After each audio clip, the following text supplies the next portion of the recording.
folks, Mrs. White here. Today I'm going to take you on an adventure with my family to go pick fiddleheads. This place is pretty close to where I live in Sydney. It's about a 5-minute car ride. If you continue on this trail, it ends up leading to a farm and a little waterfall, which is pretty cool. We won't go all the way down the trail. We're just going to head down to one of the flats where we can pick fiddleheads. So the most important thing about fiddleheads is that there's a handful of ferns that actually you should not pick that look really, really similar to fiddleheads.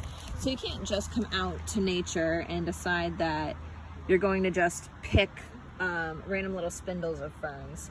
That could be a very bad and toxic mistake. So instead you have to be really, really careful and make sure that you find ones that actually are fiddleheads. Otherwise, you can get pretty sick.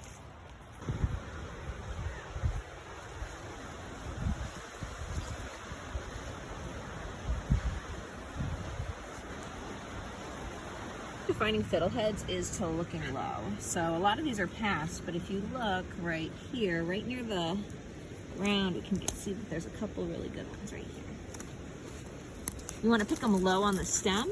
That way when you clean them, you can trim them off because they're really high in iron and they'll turn brown.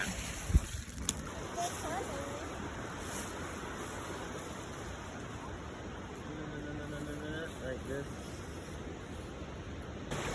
So most of these would have been fiddleheads, but they're all past. But I want to show you how tricky it can be. All of these with the red stems, you might feel like, oh, would these have been fiddleheads? And the answer is no. Anything with that red stem is not something that you want to pick or eat. And they grow right near it. So you really have to be thoughtful and careful.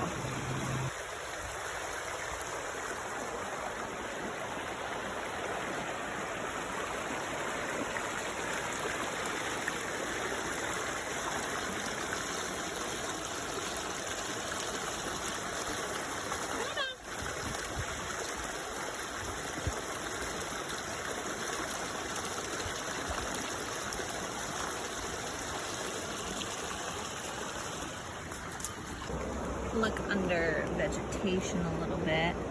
So here you can tell this has also already been picked by somebody. Generally you leave one or two of the little fronds so that the plant itself continues on for the next year. And that's just kind of like a common courtesy. We're on public land right now, out in Sydney. And so anyone could come here and do some picking, and anyone could kind of pick everything and leave nothing, but every year we all come back and we all pick some, so everyone always leaves just a couple left for the next year. Here's a great example again of knowing which ones to pick and which ones not to. So at first glance it probably looks like these are all the same thing. However, these ferns right here with the extra fuzz on it are not fiddleheads, but if you look closer, there's actually two bases. This one right here is a fiddlehead, and it has kind of that shiny spine to it. So we can pick that one, pick this one, and leave what's left, and definitely leave this one alone.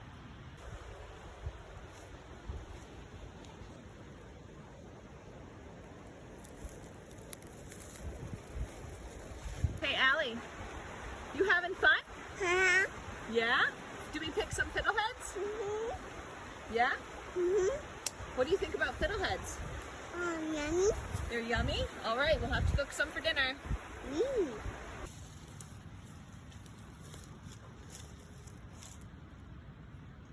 Feeling like we got a pretty good harvest, so we are gonna pack up and head out. We've felt really fortunate through this whole stay-at-home order because we live in the woods and we're able to kind of get outside and keep busy that way and really enjoy being in nature. My stepson, Gavin, actually got a little bit too close to nature. He ended up getting in some of that deep water. An important aspect of fiddleheading is making sure you clean them really well.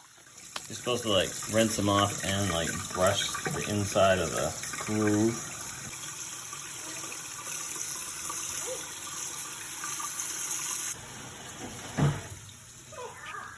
After sorting and rinsing the fiddleheads, we end up having to set them out to dry before packaging them up to eat later.